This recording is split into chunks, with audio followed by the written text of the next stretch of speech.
warahmatullahi wabarakatuh. Perkenalkan, nama saya Mila Astrianti dengan NIM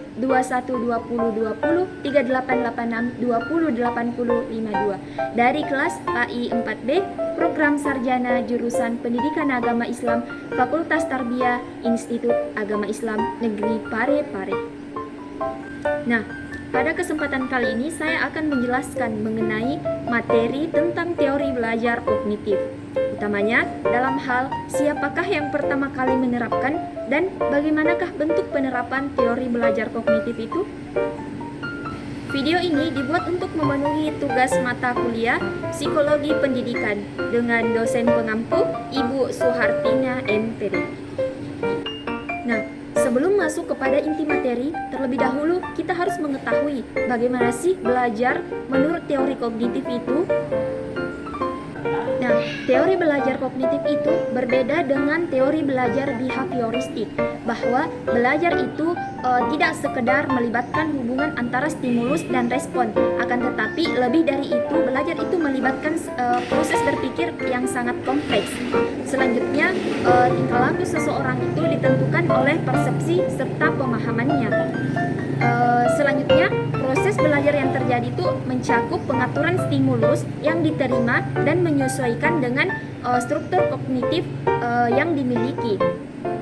Sehingga kognisi itu merupakan suatu perabot dalam benak sebagai pusat penggerak berbagai kegiatan kognitif sebagai potensi intelektual, di mana yang terdiri dari yang pertama itu pengetahuan atau knowledge atau pemahaman, comprehension, penerapan atau application, analisa atau analisis, sintesa atau sintesis, dan evaluasi atau evaluation.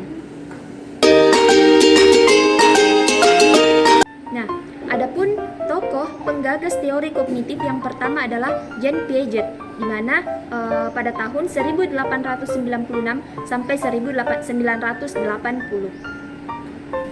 Nah, menurut Piaget, di mana perkembangan kognitif itu merupakan suatu proses genetik, artinya setiap seseorang itu ketika mengalami perkembangan dan pertumbuhan, maka kognitifnya juga sama, akan mengalami perkembangan dan pertumbuhan. Sehingga proses adaptasi kognitif menurut Piaget ini ada 3. Yang pertama itu asimilasi atau menambahkan informasi baru. Yang kedua itu akomodasi atau pengubahan informasi yang sudah ada. Dan yang terakhir itu ekuilibrasi atau penyimbangan asimilasi dan akomodasi. Ada 2 arti belajar menurut Jean Piaget. Yang pertama itu belajar dalam arti sempit. Nah, belajar dalam arti sempit ini adalah belajar yang hanya menekankan perolehan informasi baru dan pertambahan atau figuratif. Yang kedua itu belajar dalam arti luas, di mana belajar untuk memperoleh dan menemukan struktur pemikiran yang lebih umum dan dapat digunakan pada berbagai situasi atau operatif. Nah, selanjutnya penerapan teori belajar kognitif. Mungkin yang pertama itu belajar itu tidak sekedar melibatkan hubungan antara stimulus dan respon, tetapi lebih dari itu, belajar itu melibatkan semua proses berpikir yang sangat kompleks. Kemudian yang kedua itu, siswa harus diberikan kesempatan untuk belajar sesuai dengan kemampuannya, sehingga pemberian waktu belajar untuk setiap siswa itu harus lebih fleksibel lagi. Kemudian yang ketiga itu, anak usia prasekolah dan awal sekolah dasar akan dapat belajar dengan baik jika menggunakan benda-benda konkret.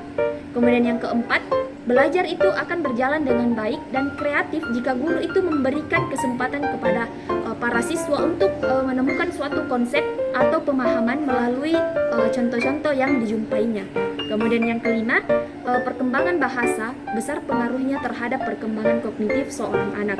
Kemudian yang keenam, penyusunan materi harus diatur dari yang sudah diketahui menuju kepada yang baru, dari yang sederhana menuju kepada yang kompleks, dan dari yang mudah menuju kepada yang sulit. Kemudian yang ketujuh, belajar memahami akan lebih bermakna daripada belajar menghafal. Kemudian yang kedelapan, adanya perbedaan individual pada diri siswa perlu diperhatikan karena faktor ini sangat mempengaruhi keberhasilan belajar siswa. Baik, itulah tadi materi pembelajaran yang sempat saya sampaikan, yaitu tentang teori belajar kognitif. Lebih dan kurangnya mohon dimaafkan. Wabillahi taufiq wal hidayah. Wassalamualaikum warahmatullahi wabarakatuh.